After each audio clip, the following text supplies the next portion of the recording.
अस्सलामुअलैकुम। वालेकुम सलाम। जी, मेरी कौन बहन और कहाँ से? बर्मिंघम से कॉल करती हूँ। जी, क्या नाम है?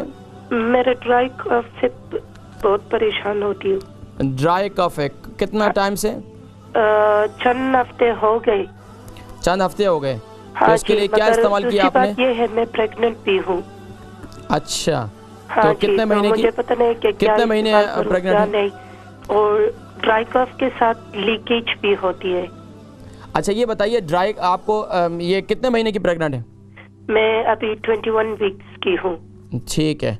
हाँ अभी जी, आप 21 वीक्स। हाँ जी। आपको कब्ज़ की शिकायत तो होगी? कब्ज़ नहीं।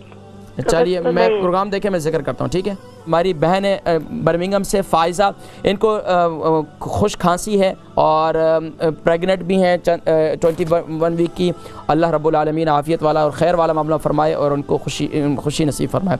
और तेज़ाबियत और इनको जो है क्या नाम है, इनको पेशाब के जो है वो भी लीक हो जाता है। अब उसके लिए एक तो ये अल्लाह रब्बुल आलमीन ने एक माँ का बनना, एक माँ को माँ के पेट में औलाद का सुभान अल्लाह परवरिश पाना, ये एक बहुत बड़ा एजाज़ भी है और एक बहुत बड़ा इम्तिहान भी है, एक बहुत बड़ा मुश्किल काम भी है। तो अब इसमें साथ साथ में तकलीफ़ हो तो फिर मज़ीद जो है परेशानी हो जाती है। ड्राई कफ़ के लिए मेरी बहन, एक तो ये कि जब ख़वातीन प्रेगनेंट होती हैं तो उस सूरत में उनके आंतों में खुश्की पैदा हो जाती है और बच्चे के वज़न की वजह से आंतों पर और उस पर प्रेशर भी पड़ता है। तो अब उसके लिए आप क्या करें, रोज़ाना दूध इस्तेमाल करें और दूध के अंदर मेरी बहन 1 चम्मच देसी घी नीम गर्म दूध के अंदर, वो उसके साथ जो है आप 1 चम्मच जो है हल्दी वो भी डाल दें, 1 टीस्पून, 1 हल्दी भी डाल दें, 1 टीस्पून हल्दी और 1 चम्मच जो है क्या कहते हैं उसे, देसी घी।